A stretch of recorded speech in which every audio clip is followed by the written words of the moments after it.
Saviez-vous que vos erreurs de parents peuvent être en fait de formidables cadeaux pour vos enfants?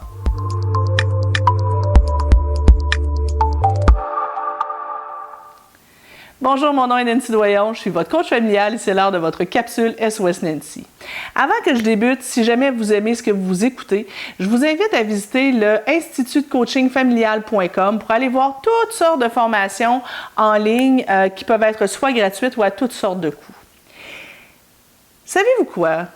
Dernièrement, je vois beaucoup de parents qui réagissent malheureusement très mal à des vidéos que je propose, qui ont l'impression que je les juge ou qui se sentent coupables quand je propose des façons d'améliorer notre rôle de parent. Puis, c'est tellement pas ce que je veux. La culpabilité, de toute façon, ça aide personne à grandir, sauf que j'ai la croyance profonde que l'aventure d'être parent ou bien même intervenant, c'est quelque chose de formidable. Puis moi, j'aime améliorer notre art de parent, notre art en intervention. Donc, j'aime ça, me poser des questions, me questionner, me dire, bon, mais tu sais, telle stratégie que je vois tout le monde utiliser, est-ce que ça a de l'allure, ça? Est-ce qu'il y a des avantages et des inconvénients? Donc, je tiens absolument à vous dire d'emblée qu'il ne faut pas prendre ce que je vous propose au pied de la lettre. Vous ne le faisiez pas avant, c'est pas grave.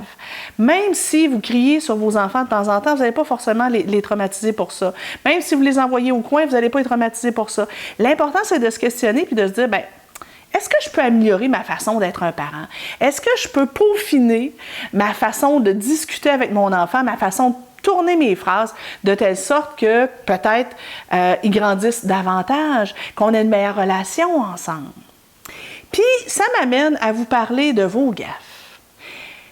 Tu sais, qu'on le veuille ou qu'on le veuille pas, moi la première, ben de temps en temps, on l'échappe comme parent. De temps en temps, on lève le ton.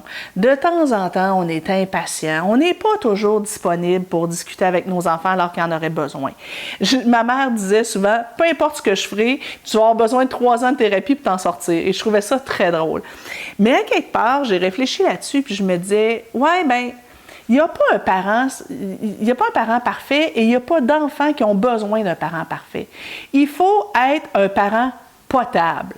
Juste un pas pire parent qui cherche à s'améliorer puis qui cherche à juste peaufiner sa façon d'être de telle sorte que, ben, il s'améliore, puis, ben, c'est potable, puis ça a du bon sens, puis on est parfois impatient, mais pas toujours parfait et c'est correct comme ça.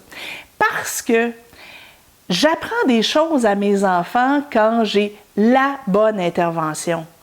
Mais j'apprends aussi des choses à mes enfants quand j'ai des interventions qui sont moins justes.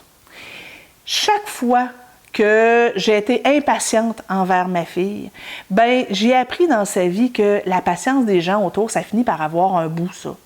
Puis j'ai appris à s'ajuster à l'autre.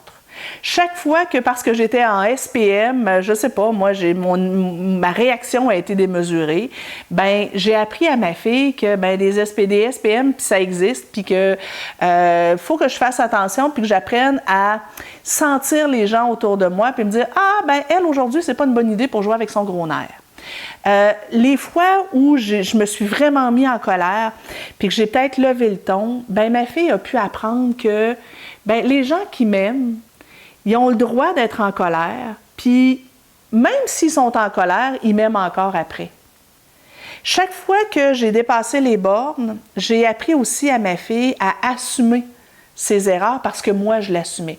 Fait que chaque fois que j'ai grimpé dans les rideaux, peut-être pour rien, ou que ma réaction a été démesurée, et que je suis allée la voir pour m'excuser par après, la tête haute, j'ai appris qu'elle a le droit aussi de ne pas toujours être parfaite. Donc, j'ai appris à ne pas faire d'anxiété de performance, j'ai appris à dire, ben, écoute, je vais me pardonner la journée où je ferai une erreur. J'ai appris à être indulgente envers moi.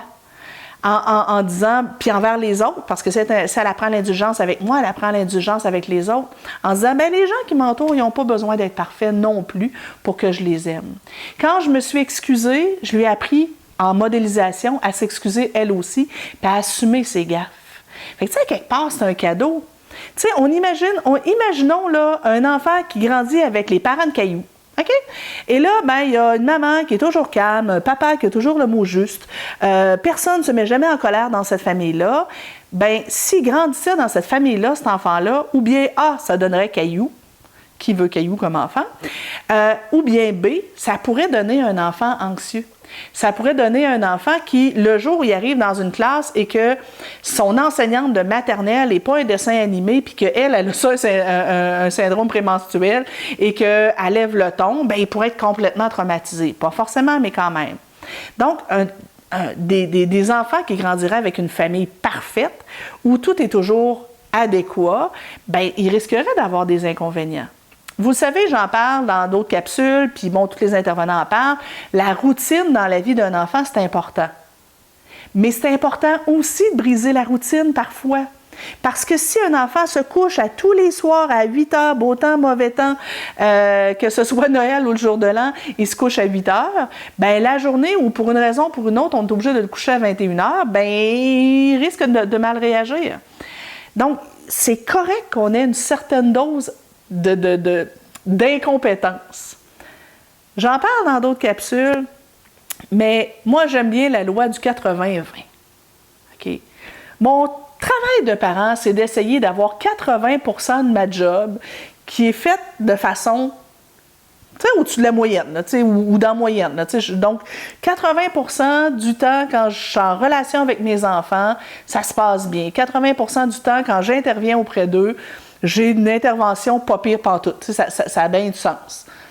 Et bien, 20% du temps où j'ai le droit de ne pas être adéquate. Mais là, quand je parle de ne pas être adéquate, je ne parle pas d'être violente.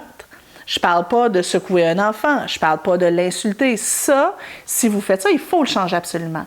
Mais tu sais que de temps en temps, on hausse le ton de façon un peu inappropriée, que de temps en temps, j'ai peut-être acheté la paix, que de temps en temps, mon intervention a été manque de bienveillance, c'est correct aussi. En s'en demandant trop comme parent, en étant perfectionniste comme parent et en se demandant d'être toujours adéquat, on se met un stress important qui risque de venir jouer sur la relation avec l'enfant. Et si moi, comme parent, je me mets la pression d'être parfaite, ben je donne comme modèle à mon enfant qu'on se doit d'être parfait. Et lui aussi risque de vivre de la pression. Donc, soyons des parents imparfaits, juste un peu imparfaits, puis cherchons simplement à s'améliorer. Vous avez aimé la capsule? Je vous invite à aller plus loin sous la vidéo ou au-dessus de la vidéo, selon que vous êtes sur Facebook ou sur YouTube. Je vous mets un lien vers mon site Internet où vous trouverez plein de trucs et de stratégies. Je vous invite aussi à vous abonner à ma chaîne YouTube et il y aura aussi la possibilité, là, je vous mettrai le lien pour aller voir un texte sur l'éloge de l'imperfection parentale. Sur ce, arrêtez de culpabiliser, cherchez juste à vous améliorer. Bye bye.